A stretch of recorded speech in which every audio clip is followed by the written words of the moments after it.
If every country on Earth is in debt, who is the creditor? Who do we actually owe $300 trillion to? The answer isn't a country, and it isn't a bank. It's actually a mathematical ghost that's haunting your personal bank account. Welcome back to the FinRadius USA. Today, we are pulling back the curtain on the global debt trap. We've been taught that debt is a choice, but in 2026, the system has made it a requirement for survival. If you've ever wondered why things keep getting more expensive while your wages stay the same, this is the reason. I'm going to show you the math that proves the world isn't just broke, it's being systematically re-engineered. By the end of this video, you'll understand exactly who owns the $300 trillion, and more importantly, how you can position yourself so you don't end up paying for it. If you want to protect your labor value and insulate your family's future, subscribe right now and hit the bell. To unravel this $300 trillion mystery, we must first break down who holds the bonds. When politicians announce that the nation owes trillions, citizens picture an angry foreign power demanding payment. But when you audit global debt ledgers, you discover that over 60% of sovereign debt is held domestically. It is owned by pension funds, commercial banks, insurance firms, and central banks themselves. Citizens' retirement savings and bank deposits are used by institutions to buy government bonds. The government receives the cash, spends it on budget deficits, and promises to pay interest back using future taxes. So when a nation owes trillions, it mostly owes that money to its own citizens' future retirement funds. It is a closed circular mirror where the debtor and the creditor are two sides of the exact same system. But if we owe it to ourselves, why does the debt burden feel like an inescapable financial vice? Because the system was engineered so that paper money itself owes debt. In a fiat monetary regime, new currency is not printed out of thin air. It is borrowed into existence. Every single dollar in circulation represents a loan issued by a commercial or central bank. When a commercial bank issues a mortgage or loan, it creates new digital dollars on its ledger instantly. That new money enters the economy, expanding the total money supply and diluting existing currency value. But here is the fatal mathematical catch. Banks create the principal, but they never create the interest. If the bank lends out $100 at 5% interest, $100 exists, but $105 is owed. Where does the extra $5 come from? It can only come from someone else taking out a W loan. This is the mathematical ghost, an inherent structural deficit where total global debt must always exceed total global money. The system mathematically cannot pay off its debt. If all debt were repaid, every dollar in circulation would vanish. Imagine if Washington, D.C. or global governments somehow paid off every last cent of national debt tomorrow.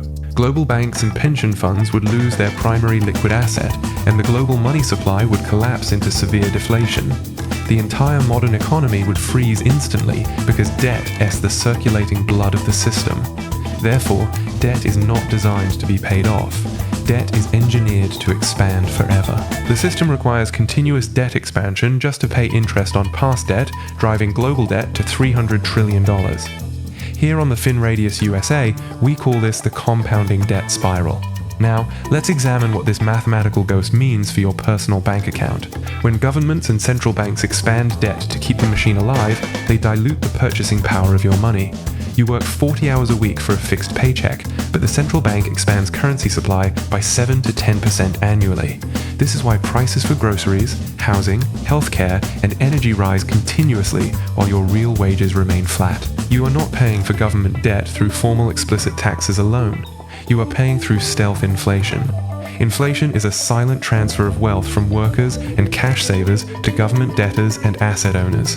The system rewards those who own yield-bearing hard assets and penalizes those who merely hold paper cash. Dr. Evelyn Vance breaks down the policy framework enforcing this transfer: financial repression.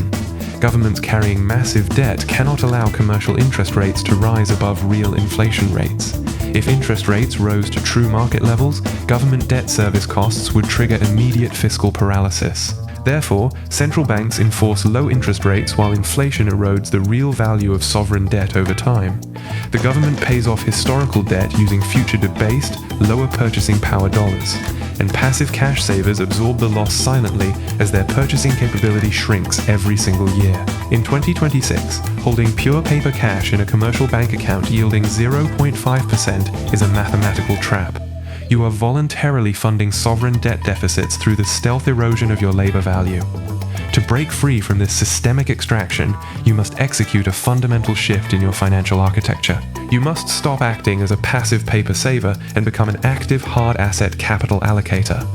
Julian presents the exact hard asset shield strategy engineered by the FinRadius USA research team.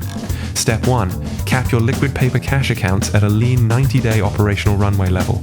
Retain only immediate living expenses in checking accounts or short-duration treasury yield instruments. Holding cash beyond your operational cushion exposes excess capital to guaranteed inflation decay. Step 2. Route surplus capital into monetary gold and physical silver reserves. Physical precious metals carry zero counterparty risk and cannot be diluted by central bank digital entries. Gold has preserved purchasing power across 5,000 years of sovereign currency and debt collapses. Central banks globally have been accumulating physical gold at historic record rates over recent years. The very institutions driving currency expansion are quietly insulating their own balance sheets with physical gold. Step 3. Secure digital scarcity via Bitcoin and decentralized self-custody protocols.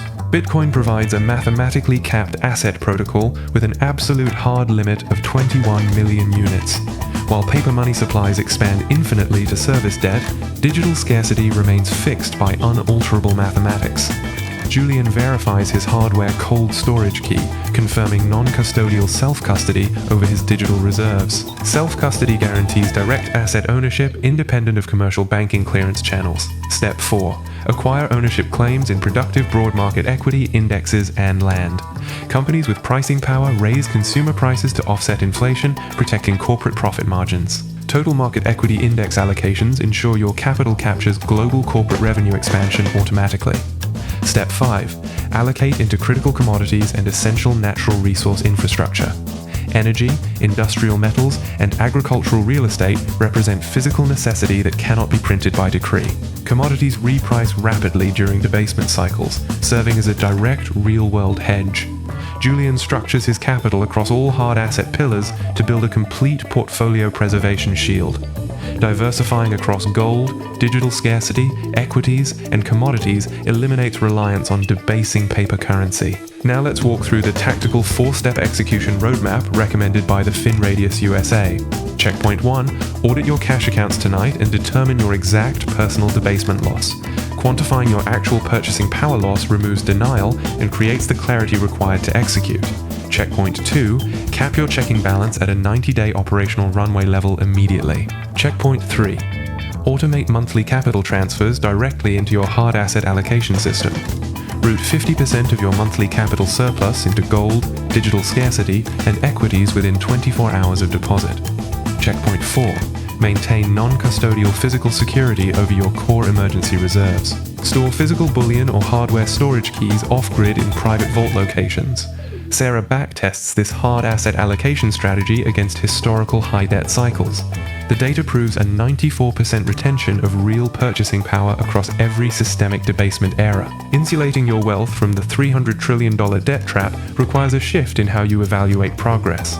Stop measuring long-term success by the nominal paper balance displayed inside your banking app.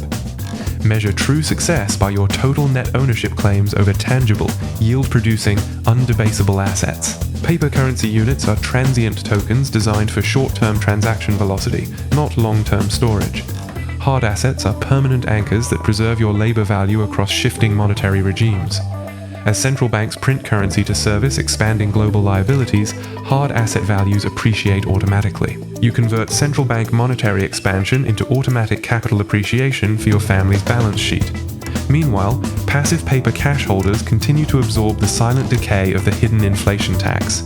Julian finishes configuring his automated hard asset redirection system in location_B. His accumulated labor value is now completely insulated against the $300 trillion debt spiral. Reclaim control over your labor output before another year of stealth debasement erodes your personal runway. Subscribe to the FinRadius USA to join our community of sovereign allocators taking back control. Math deletes institutional dependency. Stay disciplined, stay insulated, and we will see you in the next decoding breakdown.